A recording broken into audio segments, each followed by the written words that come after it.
What it do, my peep-a-roonies? Recording live from my couch in my living room in my house. Beep boop bop boop.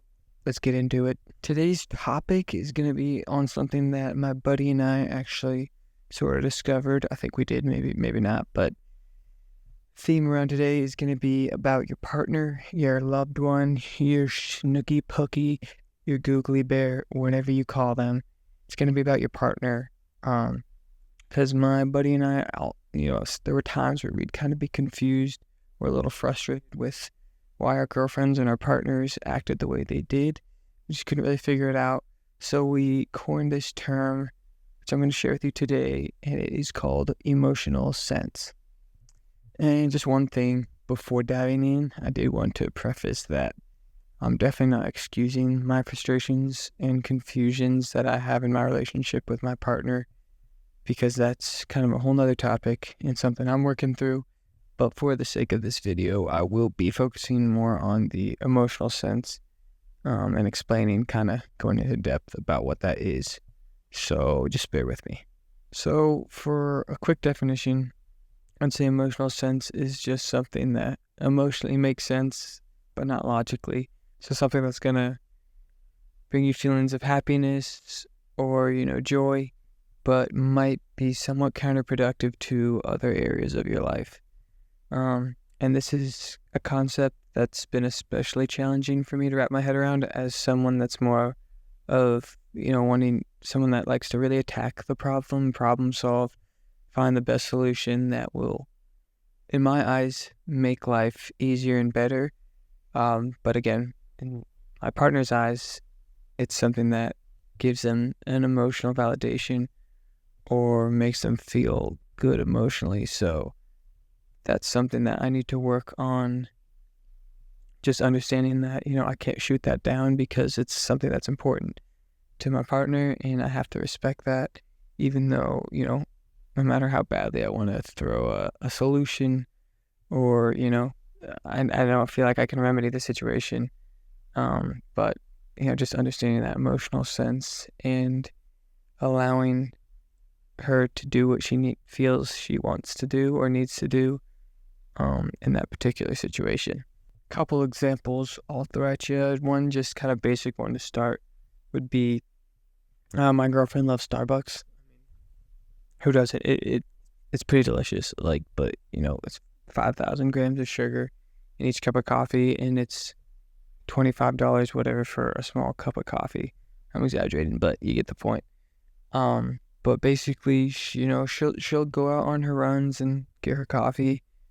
She's definitely toned it down a bit, but there was a point, where she would be probably spending $100 a month on Starbucks. And, then there'd be times where she'd come home and complain, maybe about not having as much money as she wanted. And so for me, quick remedy and solution to that is just saying, maybe we limit the amount of Starbucks you drink.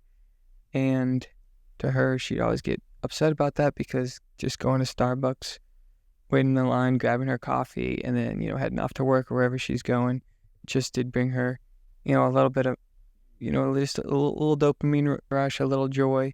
And so it was just something she looked forward to. And I believe it is important to have those little things in life that you look forward to and enjoy. But for me, I just wanted to, again, just attack the problem and solve it logically, and just cutting it out or at least limiting it was an easy logical step for me. But for her, it emotionally made sense in her mind that she wants to go get coffee because it brings her this joy, and that's something I should have respected earlier. Another example could be handling arguments and disagreements. In this case, it could elicit an emotional response from your partner, or I'll stick to my girlfriend as an example. And, she could end up focusing more on how the argument makes her feel rather than relying on the specific events or facts from the situation. And for instance, we could be going back and forth, and I could bring up what I believe is a, valid, logical solution to the disagreement. and she may respond more to how the conversation made her feel, which could be, feeling more dismissed or unheard or invalidated, which, could come across in the way I speak to her, or if, maybe I'm coming across in a condescending tone, even if I don't mean to. And again, to kind of take things off track and also lead her to not feeling emotionally validated, instead of focusing on who's right and who's wrong.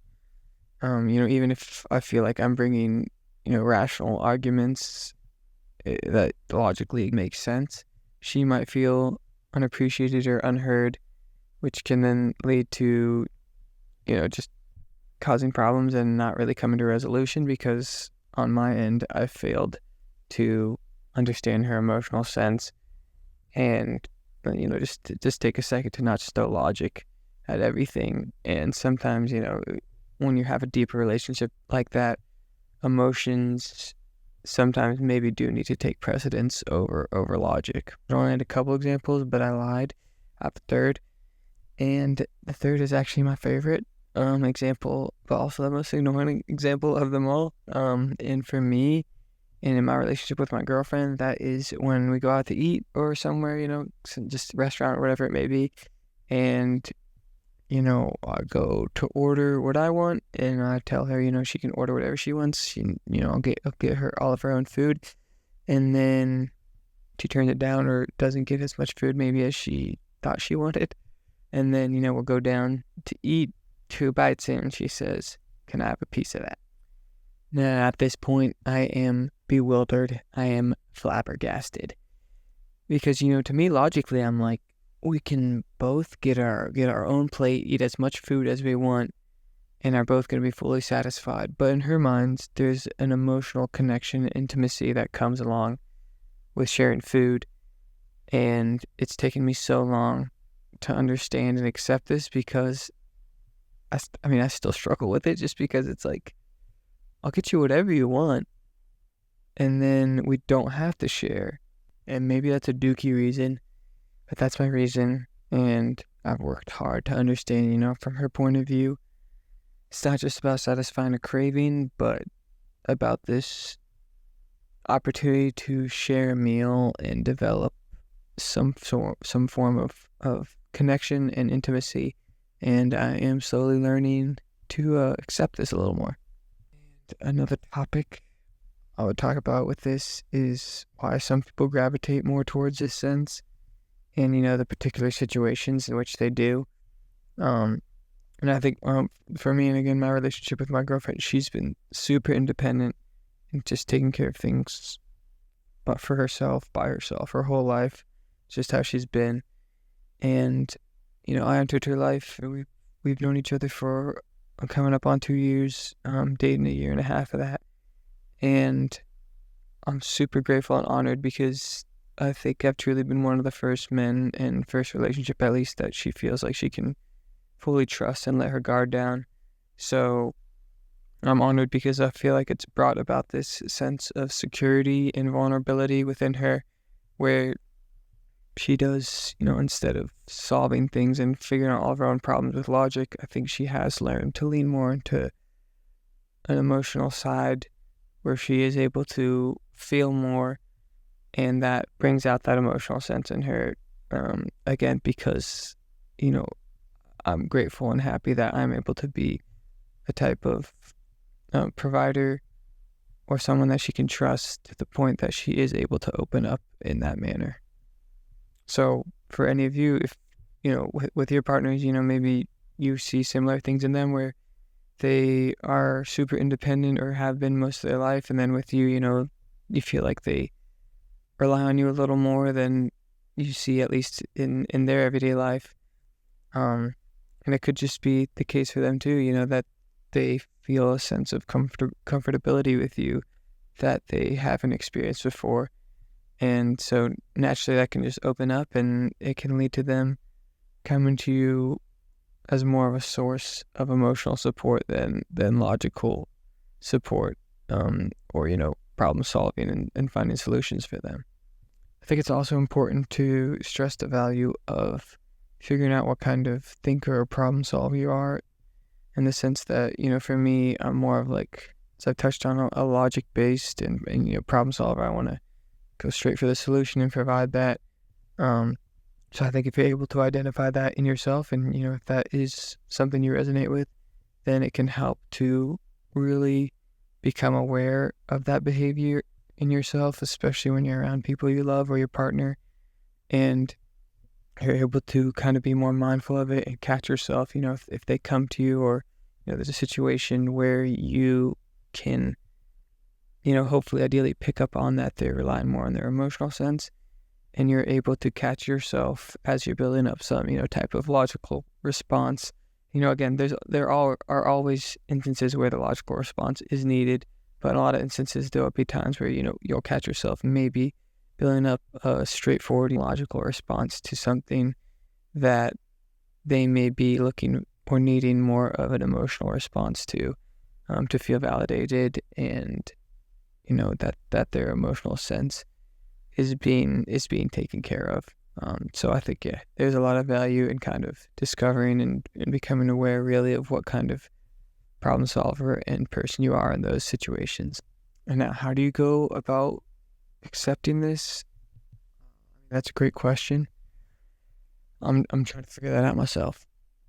I would say that is done through something I call emotional perceptiveness. So, as I mentioned before, if you can kind of catch yourself when you're going into that problem-solving mode, and instead start off with a question such as, do you want me to just listen, or can I help you solve this problem? So by that, you're just kind of giving your partner the power to control the conversation, allowing their feelings and, to be validated, and allowing them to steer the boat and decide what direction the conversation is going to go.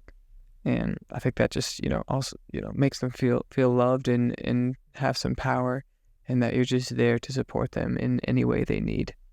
And in the cases where, like sharing food, sometimes I think it's just important to, bite the bullet for the person you love. And, if that might be a little dramatic, but it's someone I really care about, and I should be willing to, give up a couple fries in order to make their day. And if I really want to, if I'm still hungry, I could just go order more. A little quote I like is, not everyone wants or needs to have their problem solved by you. Sometimes people just want to be heard. So that about wraps it up on this video about emotional sense. I'd love to hear if you guys agree or disagree with the points I made.